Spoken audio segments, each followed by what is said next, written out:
নমস্কার, দ্য রিপোর্টে স্বাগত। এক অভূতপূর্ব রাজনৈতিক সমীকরণ। নির্মল ঘোষের পাশে দাঁড়ালেন ব্যারাকপুর লোকসভা কেন্দ্রের সাংসদ পার্থ ভৌমিক। সাংবাদিকদের মুখোমুখি হয়ে সাফ জানিয়ে দেন, আরজিকর কাণ্ডের তদন্তের সাহায্যের জন্য যদি তৃণমূলের সকল বিধায়ককে সিবিআই দপ্তরে যাওয়ার প্রয়োজন পড়ে তাহলে তারা যাবেন। অন্যদিকে সিবিআই এর ভূমিকা নিয়েও প্রশ্ন তোলেন তিনি। সেটা কেন করছে সারা ভারতবর্ষের মানুষ জানে, বাংলার মানুষ জানে, আপনারাও জানে।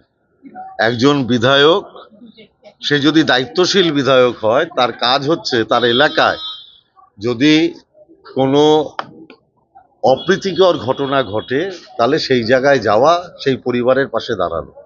স্বাভাবিকভাবেই পানিহাটির বুকে যখন একটি মেয়ের উপরে এরকম অত্যাচার হয়েছে এবং তাকে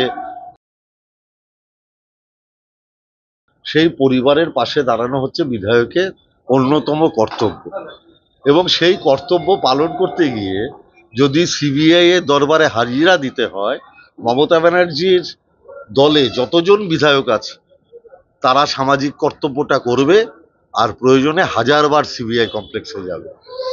ওর বাবা মা বললেন রীতিমতন যে আমরা তো নির্মলবাবুকে কোনো রকম ফোনও করিনি, যোগাযোগও করিনি, তাও উনি নিজে এসছেন এবং শ্মশানেও খুব তৎপরতা দেখিয়েছেন। তা সামাজিক কর্তব্য করাটা হচ্ছে একজন বিধায়কের কাজ। বাবা মা তার সন্তান মারা যাওয়ার পরে তাদের সবাইকে ফোন করার মতো মানসিক পরিবেশ পরিস্থিতি থাকে না, ঘনিষ্ঠ কয়েকজন আত্মীয় স্বজন বাদ দিয়ে। স্বাভাবিকভাবে তিনি এলাকার মানুষের থেকে শুনেছেন, তার মনে হয়েছে যে এই পরিবারের পাশে দাঁড়ানো উচিত।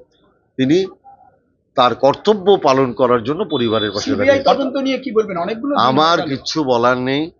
যতবার ডাকবে ততবার নির্মল ঘোষ যাবে, কারণ নির্মল ঘোষ সামাজিক কর্তব্য পালন করতে গেছিলেন। না না, এটা তো সিবিআই কে জবাব দিতে হবে। এটা সিবিআই কে জবাব দিতে হবে, কারণ বাংলায় যতগুলো কেস এখন অবধি সিবিআই করেছে, আজ অবধি মানুষ তার কোনো মানে লেটেস্ট কিংবা শেষ কিংবা তদন্ত শেষ হয়েছে এরকম কোনো রিপোর্ট আজ অবধি পাইনি। এটা তো সুপ্রিম কোর্ট বলছে, এখন ভারতবর্ষের মানুষও তাই বলছে। এখন কোনো রাজনৈতিক না না না, তিলোত্তমার যারা দোষী তাদের শাস্তির দাবি স্বয়ং বাংলার মুখ্যমন্ত্রী রাস্তায় নেমে করেছেন এবং বিধানসভায় অপরাজিতা বিল এনেছেন এবং সবাইকে অনুরোধ করেছেন এই বিলকে আইনসম্মতভাবে সারা ভারতবর্ষে বাস্তবায়িত করবার জন্য। যদি প্রত্যেকে মনে করেন রাজনৈতিক উদ্দেশ্য প্রণোদিত না হয়ে যে সত্যিই আমরা সব তিলোত্তমাকে বাঁচাতে চাই, তাহলে তারা মমতা ব্যানার্জির অপরাজিতা বিলের সমর্থনে প্রকাশ্যে দাঁড়াবেন এবং পার্লামেন্টে বিল আনবেন। বিচার ছাড়ো চেয়ার ধরো চলছে। এটা যারা তিলোত্তমার মৃত্যুকে নিয়ে রাজনীতি করছেন, প্রশ্নটা তাদের কাছে করুন। আমরা তিলোত্তমার দোষীদের শাস্তি চাই, ফাঁসি চাই, চরমতম দণ্ড চাই। আর যারা তিলোত্তমার মৃত্যুকে সামনে রেখে, মৃত্যুটাকে পিছনে রেখে সামনে রাজনীতিটা করছেন, তাদের জবাব মানুষ দেবে। কখনো কেউ তথ্য প্রমাণ যদি কেউ লোপাট করে থাকে তাহলে সেও অপরাধ, সমান অপরাধ। তার কেন বিচার হবে না? তার নাম কেন সিবিআই বলবে না যে কি করে লোপাট হলো? রাজা দে, দ্য রিপোর্ট, সোদপুর।